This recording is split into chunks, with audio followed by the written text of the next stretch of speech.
Bonjour tout le monde. Aujourd'hui, je vais vous raconter l'histoire du brouteur, le barasseur, le bara, l'arnaqueur qui a fait énormément de dégâts. Des centaines de milliers de victimes. Que dis-je?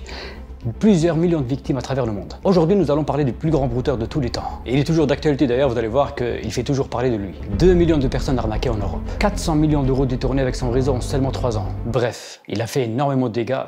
Comme tous les autres brouteurs d'ailleurs, que tu sois petit ou grand brouteur, les victimes, elles, subissent les mêmes dégâts. Et parfois, ça peut malheureusement aller plus loin. Comme cette victime qui s'est donnée la mort il y a quelques jours seulement, à cause d'un brouteur. Toutes mes sincères condoléances à la famille. Sachez que je continuerai toujours à être derrière eux. Et je ferai mon possible pour aller encore plus loin qu'eux. Et je sais qu'il y a énormément de brouteurs qui regardent mes vidéos. Vous aurez exactement la même issue que le brouteur de l'histoire que je m'apprête à vous raconter. Et concernant les victimes, dès la rentrée, je vous prépare des nouveaux formats. Et cette fois-ci, on va réellement venir en aide aux victimes. Je vais être sur le terrain près d'eux et... Bref, je vais pas vous spoil, mais c'est en cours de production. Le tout arrivera dès la rentrée. Il y a des énormes dingueries prévues pour la rentrée. Donc, si vous voulez ne rien rater des foleries que je prépare, vous savez ce qu'il vous reste à faire. Bon, sans plus attendre, on attaque l'histoire du plus grand brouteur de tous les temps. Et juste avant que ça commence, je voulais vous dire que cette vidéo, elle est sponsorisée. Et elle est sponsorisée par...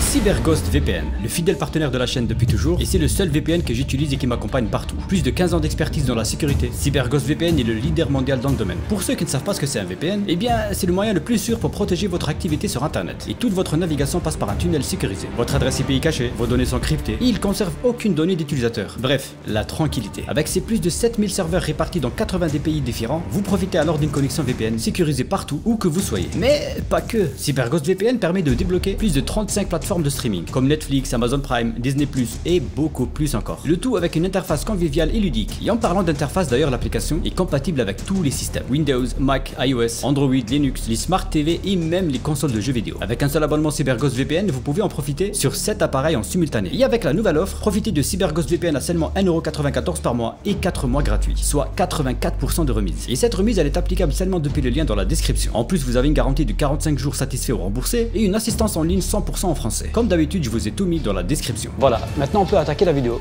Voici l'histoire du plus grand brouteur de tous les temps.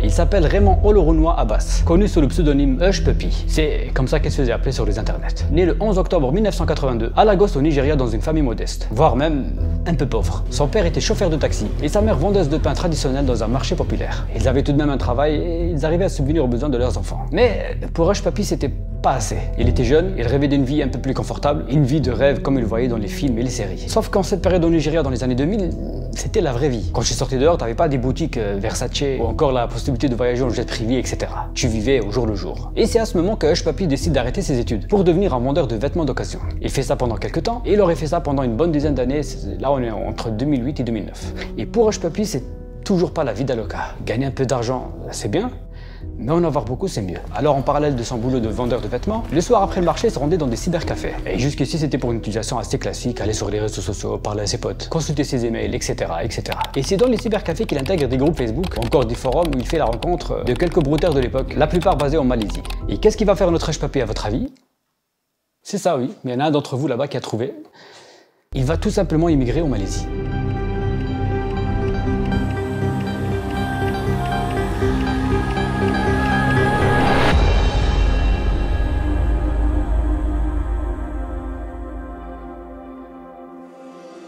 En général, quand on change de vie ou on immigre dans un pays qu'on ne connaît pas, c'est surtout pour y travailler, réussir dans un domaine et se tenir à carreau. C'est exactement ce qu'il ne va pas faire. Hush Puppy, lui, il va plutôt rejoindre une communauté nigériane très importante en Malaisie. Et c'est là-bas qu'il va faire ses premiers pas dans le broutage. Il commence par des petites arnaques, prêts bancaires, sentiments, petites annonces, bref.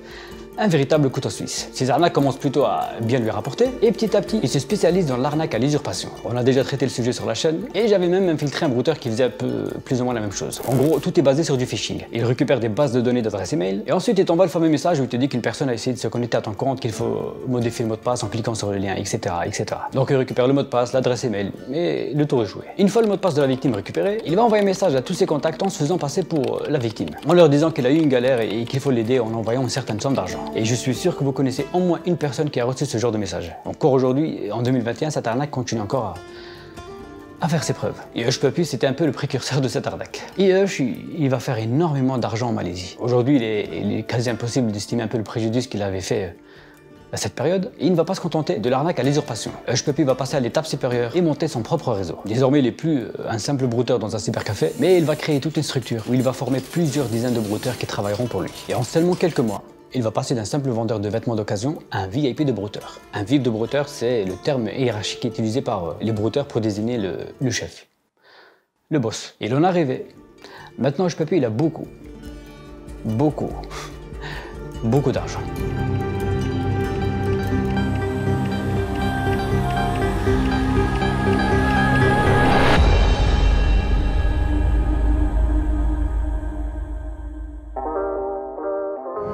Les affaires marchent plutôt pas mal en Malaisie. Hush Puppy fait son petit retour au Nigeria, à sa ville natale, Lagos. Il faisait un peu des allers-retours, il gérait son business d'arnaque en Malaisie et de temps en temps il revenait dans son pays d'origine. Pour des vacances, voir sa famille et ses amis, ou encore dépenser et afficher son argent. Le type est parti en Malaisie sans rien, et quelques mois plus tard, il revient en Gucci. Donc, normal, tout le monde se posait la question, et il leur disait qu'il avait fait fortune dans l'immobilier en Malaisie, où il avait des sociétés qui marchaient pas mal, etc., etc. Du broutage. C'est simplement du broutage. Mais ça, par contre, il n'osait pas trop le dire. Et comme vous le savez, une maman, elle a ce qu'on appelle le sixième sens. Une maman, ça sent les choses. Une maman, ça comprend tout. Et elle sentait que cet argent, il n'était pas très legit. Alors elle essayait souvent de le mettre en garde et de l'avertir. Mon fils, si tu fais de la merde ou tu arnaques des gens avec tout cet argent que tu nous ramènes, tu devrais avoir honte. On veut pas de ton argent sale. Et au lieu d'écouter les conseils de sa mère, qu'est-ce qu'il va faire Hush Puppy? Eh bien, tout le contraire. Il va commencer à afficher toute sa fortune sur les réseaux sociaux. Il habite désormais à Dubaï. Voiture de luxe, montre de luxe, voyages, jet privé et des restaurants dans les plus grands palaces du monde.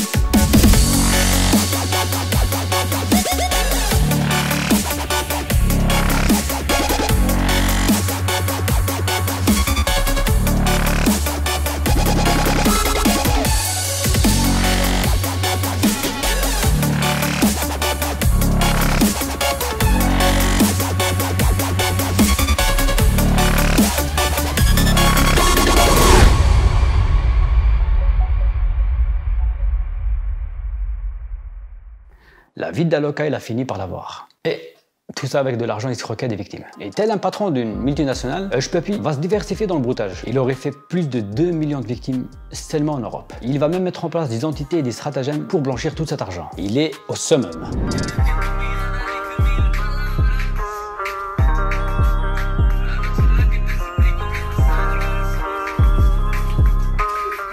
Suivi par plus de 2 500 000 followers sur Instagram, il vit sa vie de star. Sauf que je rappelle que avec l'argent des victimes. Et il va pas se contenter de ça. Pour Hush Puppy, il faut toujours plus.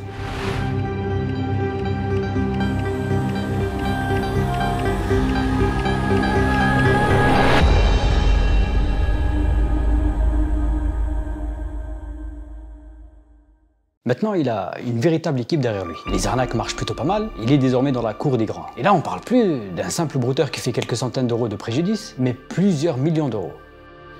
Plusieurs centaines de millions d'euros. Et quand tu as atteint un tel niveau d'arnaque, tu côtoies que des grosses têtes, et tu fais surtout des dingueries de plus en plus grosses.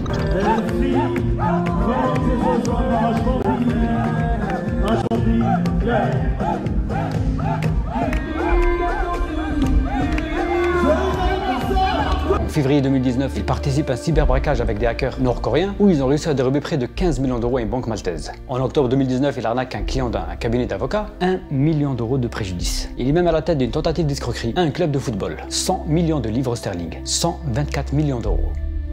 Plus rien l'arrête. Il avait mis tout un système pour blanchir cet argent. Il blanchissait des dizaines, voire des centaines de millions d'euros. Bien évidemment, tout ça avec des complices, voire même des gens parfois haut placés. Ok, il s'attaque à des grandes structures, etc. Mais à côté, il continue toujours à faire des dégâts chez des particuliers et des gens lambda. Toujours avec des méthodes de phishing de plus en plus sophistiquées, où il détourne et récupère des fonds et des paiements sur des comptes un peu partout dans le monde. Et l'une de ses arnaques la plus récente, il aurait détourné quelques millions de dollars d'aides destinées aux victimes du Covid-19. Il même être à la tête des faux sites de vente de respirateurs pendant la première vague du Covid-19. Inarrêtable. Mais à un moment donné, quand tu fais des dingueries, tout en affichant un train de vie pareil, et dire que tu es dans l'immobilier, faut s'attendre à des retombées. Et Hush Puppy va passer à la caisse. Et il va le payer très, très cher.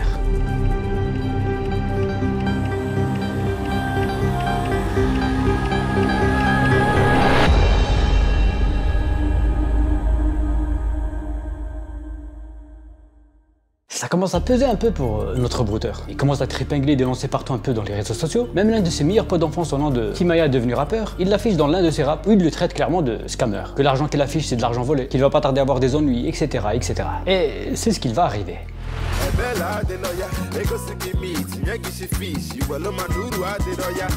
Maintenant, Hush Puppy il est visé par plusieurs enquêtes. Cybertrafic, usurpation, blanchiment d'argent. Bref, la totale. Ça commence à se sentir très mauvais pour Hush. Après, il faut dire qu'il a laissé ses traces aussi partout là où il a mis les pieds. Le FBI et Interpol commencent à enquêter sur lui. Et je peux dire quand t'as le FBI et Interpol au cul, c'est que ça pue vraiment la merde. Il est impliqué dans tellement d'affaires qu'ils savent même plus par quoi commencer. Et pendant ce temps, Hush Puppy continue toujours sa vie de star sur Instagram, en publiant des photos ou encore des posts, même parfois provocateurs, jusqu'au jour où il a fail.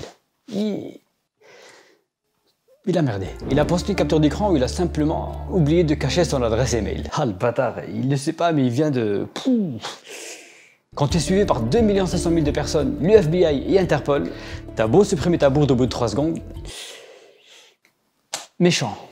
Méchant délire. L'adresse email qu'il avait leakée lui-même, elle était liée à des comptes bancaires par lesquels transitaient parfois des millions d'euros. Et cette adresse email, elle était liée à d'autres adresses email appartenant à Hush Puppy, avec lesquels il gérait ses réseaux sociaux, Instagram, Snapchat, et même son propre compte Apple. Je vais pas vous faire un dessin, mais FBI, réquisition, Instagram, le géant Facebook, Apple, etc., ils ont tout craché. Comme ça, ils ont tout donné. Les numéros de téléphone liés à ses comptes privés, etc., etc. Un bordel. Pendant des mois d'enquête et d'écoute téléphonique, pour l'FBI, il est temps de limiter les dégâts. Il décide d'agir.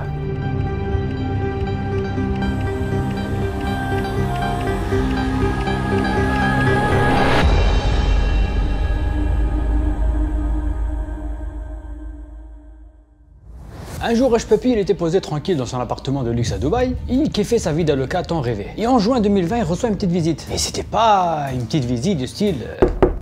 on peut rentrer, mais c'était plutôt une visite de ce type.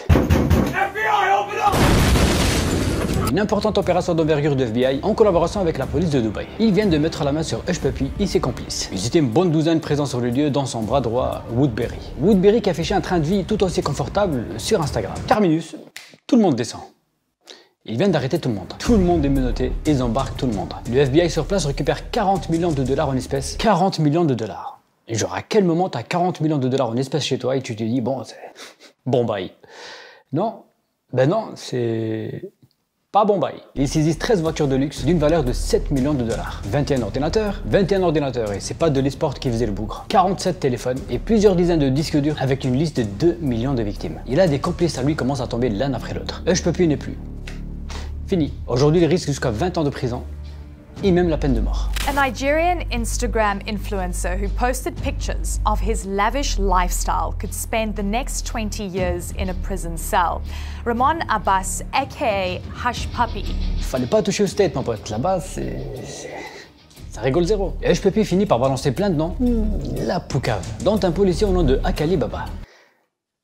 Je la fais pas. Et Akali Baba l'aidait pas mal dans son broutage. D'ailleurs, une information toute fraîche, le policier en question vient d'être suspendu de toutes ses fonctions. Et maintenant, il a aussi le FBI au cul. Le jugement de Hush Puppy devait avoir lieu en mai 2021, mais compte tenu de la crise sanitaire, etc., il a été repoussé jusqu'en août 2021. Donc, ça va être là dans pas longtemps. N'hésitez pas d'ailleurs à me suivre sur Twitter, je donnerai certainement des nouvelles de cette affaire.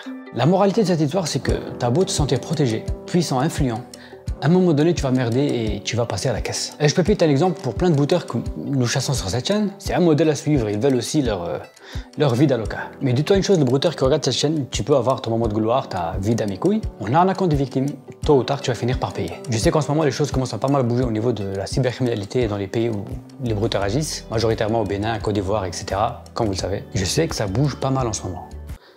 Ça bouge beaucoup même. Vous avez été longtemps protégé, la corruption vous a même pas mal aidé, mais vous le savez au fond de vous-même que c'est la fin de tout ça. Et vous savez très bien de quoi je vais parler. J'ai démontré vos techniques, vos procédés à travers cette chaîne. J'ai même affiché et détruit certains d'entre vous. Et maintenant, le next level ici, ce serait de vous faire payer vos crimes. Encore aujourd'hui, ici en France, des gens se suicident à cause de vos conneries. Vous avez tout simplement détruit des vies. Et tout comme Hush Puppy, vous allez passer à...